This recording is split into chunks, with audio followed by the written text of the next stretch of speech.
On the contrary, I have seen if their mind works against somebody, then they start saying, you are catching on this, you are catching on that, you are catching on that.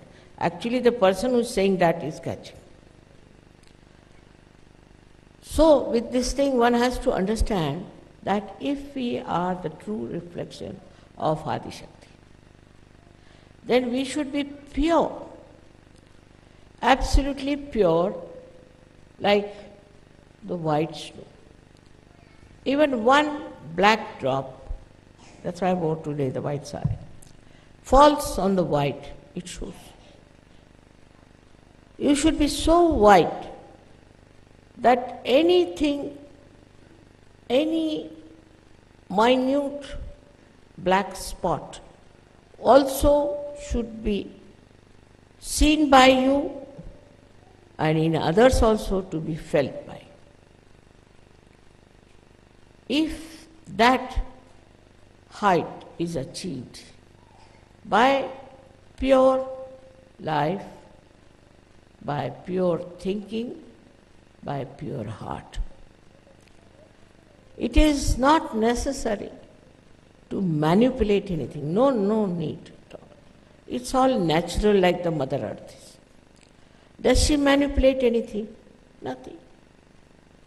Just see how spontaneous she is. You put a seed in the Mother Earth and see how it sprouts. She's so spontaneous. Her activity is so spontaneous. We never wonder about it. See different types of flowers, different types of fragrance, different heights of shrubs and trees. How she grows with such balance in every place. In every minute atom and molecule of that Mother Earth, there is sense. So before us is the best reflection of the Adishakti, and that is this Mother Earth. So first we must respect the Mother Earth. I like you people because you are sitting on the ground, it's very good. For meditation, if you can sit on the Mother Earth, it will be extremely good. Because the special quality of the Mother Earth, which also I have unfortunately, that I suck your problems. She too sucks your problem. And when she sucks your problem, you get rid of them without any difficulties. So, if you cannot, say, sit on the ground, then you take a stone, better is, or you can have a marble, or something which is natural, on which you should try to sit. But if you sit on the plastic and do your meditation, I don't know what is going to help you, the plastic.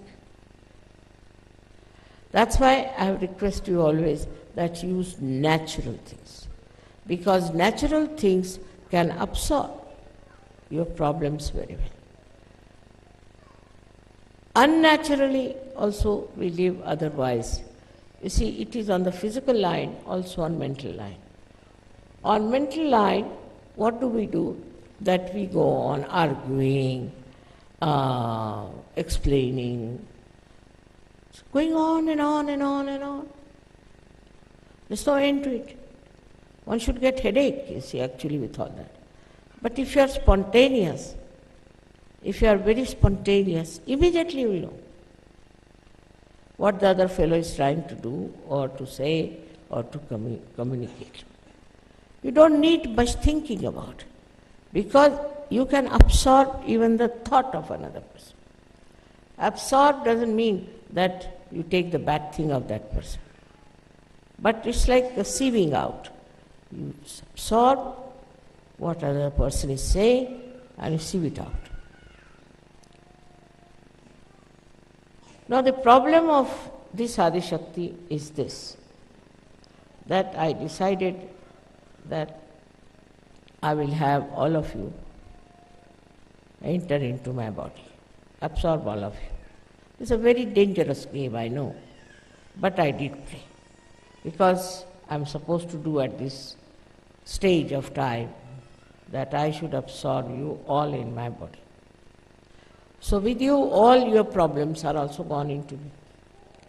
All your troubles also have gone into me. But by absorbing it, see, it's like ocean into which you are put and you are cleansed. But what about the ocean? Ocean has got still your problems and things lingering, and they are very troublesome. So the best thing would be for you to cleanse yourself. Cleansing is very important through introspection. But doesn't mean thinking, never means thinking. But introspection means meditation, and that you all should meditate. I must tell you, we had a meeting of the leaders, and they came out and sat in the drawing room. As soon as they assembled, I had such a severe pain in the stomach, and I had such a bad diarrhea that you can't believe. Now, who has got those problems? I don't know.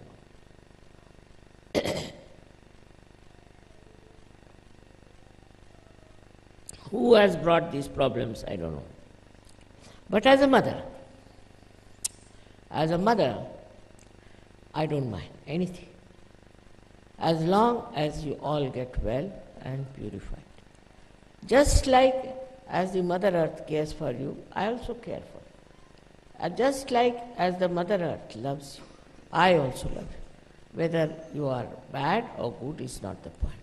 But to be kind to me, if you could try to be really good surgeons, not a show-offs, not business-like, not only thinking type, not argumentative, not criticizing others. If you just try to meditate every day, 10 to 15 minutes, I tell you, my health will be first class. Because I have taken your injections inside, and they start torturing my life for nothing at all. See, so, now it's a risk I've run, and I'm sure you are all very sensible people. And you'll understand that your mother shouldn't suffer. This is everyday crucifixion for me sometimes, and I don't know what to say. For example, the other day in Delhi, one gentleman who is a leader came to me to see me, and my one foot started going and paining so much. I mean, I didn't know what to tell him, that you get out now, because I just can't hurt him, But I say, what's the matter? Where have you been? What did you do? And so he realized and he went out, and really it improved.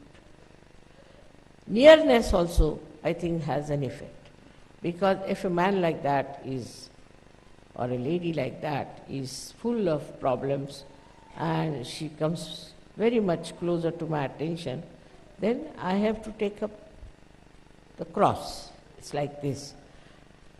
A very simple understanding should be that why are we in Sahaja? We are in Sahaja Yoga to ascend, to go higher and higher, as you sang yesterday. It was very entertaining yesterday, the way you talked about your ambition to be higher and higher. Really, it was very joy-giving, no doubt. But what are we doing about it? What are we trying about it, we should say? Seriously, we must think, are we meditating? Are we all doing something to elevate others also, to give realizations to others? Especially women, I have seen, don't do much of this, which is very bad, because you are the mothers. You have to go all out to give realizations to others. But men are more active that way and women are not. So it works the other way around. Now, on one side, the men are, I think, are active but don't meditate. Women meditate and men do the outside work, sort of a part-time, or you can call it a good labor division, that you meditate at home and we'll go all out. It's not going to work out. So one has to meditate and one has to also go out to spread Sahaja. Both things have to be done. Supposing now you meditate and you don't spread Sahaja, you'll never ascend. Because after all, this Kundalini, you see, she's a sensible woman. Huh? She's very sensible. She thinks, why should I make her a saint? What is the use? Sahaja Yoga is not individualistic. It's not for one person to become a saint and sit somewhere. It's not like that. It's not meant for one person, for oneself. It's not individualistic. It's a collective happening. So if you are not helping to the collective, Kundalini says, all right, you are all right as it is. Just like our body. See, in our body, if one organ says, all right, now I am all right, I am not going to work out. Or one cell says that I am not going to now grow, it's all right, why should I worry about the whole body? It won't. It's a living organism. I have told you 100 times. When it is a living organism, it has to grow. It has to grow and also to absorb. To have energy, you have to meditate and you have to grow. If you don't grow, you are finished. You are no more a Sahaja Yogi. I wouldn't call a person a Sahaja Yogi who has not even given 1% realization. Cannot be a Sahaja Yogi. Sahaja Yogi has to give realizations to others. Apart from other activities, the main activity should be how we give realizations to others. Unless and until we really look after that side of life, we can never grow in Sahaja Yoga. For example, now take my position. I am all right, I am complete, I have no problem. But why did I work so hard and wanted so many Sahaja Yogis? Why? What was that? I don't have to grow either. I am overgrown already. I don't have to do it. But why? What is the need? The need is like this. The need is of love. I have so much love that I have to channelize it. If I don't, I'll suffocate. I can't love myself. So this love has to spread. For that I have to have you people who can take this love to others and make them happy. This is a kind of a vision I have. And in this special time, it was promised by many people, by many saints, and it is so obvious that you are all specially chosen for this kind of thing. Now, how far you understand your importance is a different point.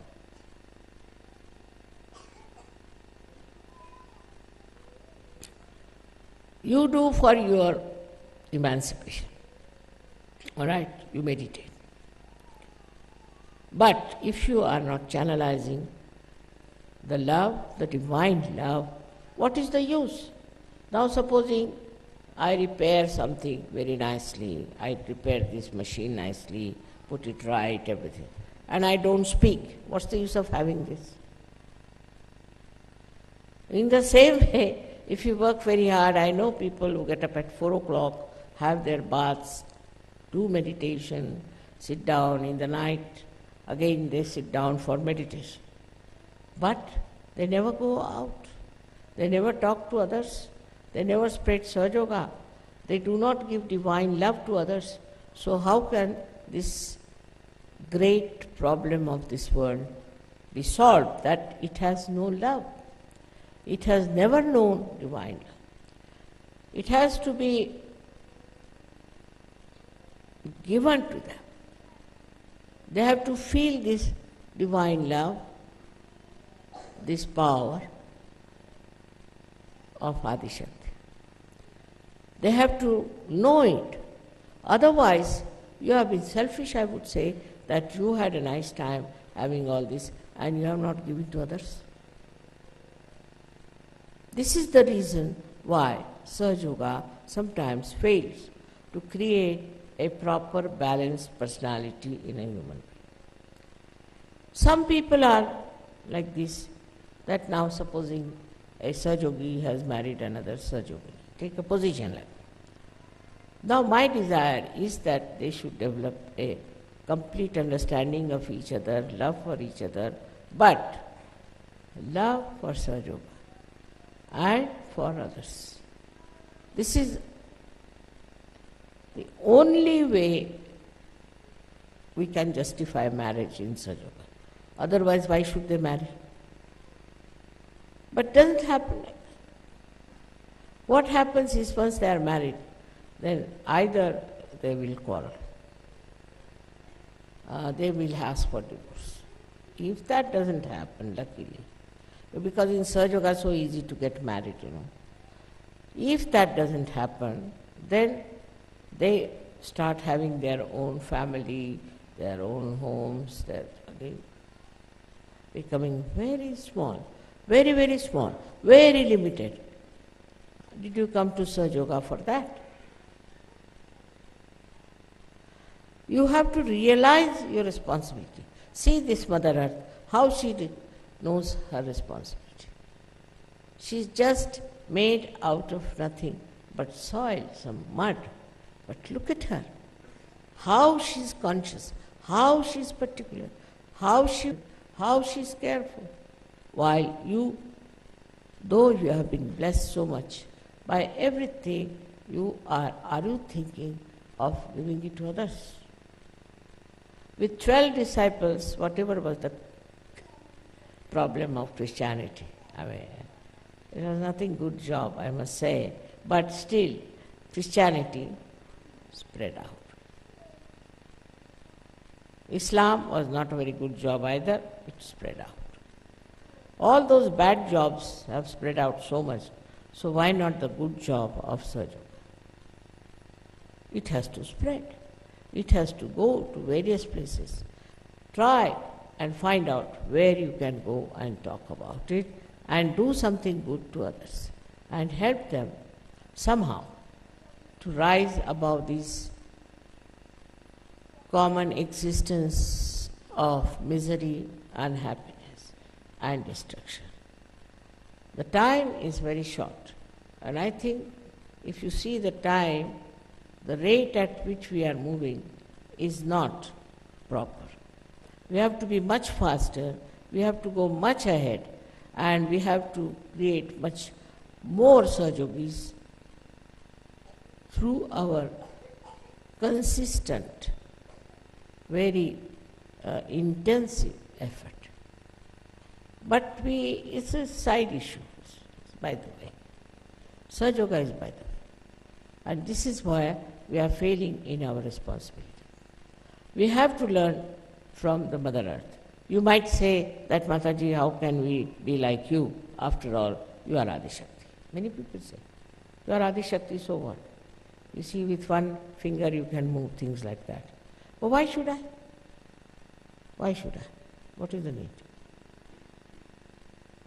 So in that reflection that you are me, in that reflection that the Mother Earth is me, in that beautiful creation within you, you have to become very sensitive to the need of the world. What is the need of the world? Today, if you fail, the whole thing will fail forever. Only very few will be there. So the need for you is to spread Sahaja Yoga, because this love is not only for you, is not to be enjoyed by you, but is to be enjoyed by as many possible in the whole world. So today we have to decide that as the children of Adishakti, we have to go all out, everywhere, every corner. We have to shout and we have to tell loudly what is the time in which we are living and what is the responsibility that you have to fulfill as Sahajogis. There must be some reason why you are here. Like in the beginning, Sahajogis asked me, Mother, was I this last life? Was I Shivaji last life? Well, I said, what's the use? You might have been anything, but what are you today is much higher. Try to understand. You might be, say, Napoleon. You might be, say, one of the kings there, or maybe the queen from somewhere. So what? What did they do? Did they raise anybody's Kundalini? Did they have any power? Even the disciples of Christ, or even Muhammad Sahab's disciples, anyone, did they do it? Did they have any understanding of Kundalini? Did they have any love for others that they should give them realization? There were some Sufis, they never gave realization to anyone. There were so many saints who never gave realization to anybody. Muhammad Sahib never gave realization to anybody. Gautam Buddha never gave realization to anybody. Think of it. Christ never gave realization to anybody. Anybody. Krishna did not do it, Rama did not. Nobody but you can do it. You can do it and you know everything about Kundalini. It's a very big thing because you are children of the Adishakti. You are here and your mother is here. It's a very, very fortunate thing for me that you are here. I'm very proud of you. But again and again I have to tell you that the work has to be with a faster speed. We have to move with a faster speed and get more people to Sahaja Yoga. It is rather difficult for me to say something forcefully. That's not my nature, you know. Can't get into tempers and cannot get angry. And I cannot forcefully say something to you. But if you fail, then only thing will be that you have failed me completely. It means that. Nothing less than that.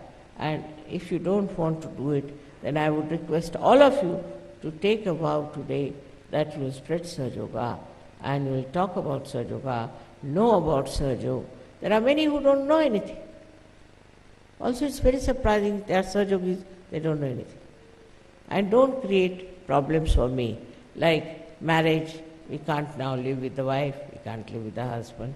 All sorts of nonsensical problems people create for me in Sahaja Yoga. Are you here to create problems or to remove problems of people? So on the whole, we have done well, I must say, but it's not the final. We have to work faster, with more enthusiasm and joyfully. You don't know what joy you get when you give realization to somebody. The most joyful moment is when you give realizations to others. Just try, once you enjoy it, then you want more and more and more. Now, after Sahaja Yoga, really, the want disappears into this desire that, my God, this man is going, should I call him and give him realization? On the street, you will feel like calling him, come here, I want to give you something. You make him sit down, give realization. This will be your style, like mad. You say, oh no, look at this. This gentleman is without any realization, let us give. We'll have to go to churches, we'll have to go to universities, we'll have to go to all such congregations where they have no idea about what they can achieve. And then tell them, without any fear, without any malice. You can talk to them and you should tell them, now we are here to help for your good. We have not come for our good, but for your good. Now listen to us. And I am sure, very sure, that the Kundalini within you will be very happy. She is not happy. She is not happy with people who are not using her fully. So she will be very happy to help you and do the needful for the emancipation of the whole world. May God bless you.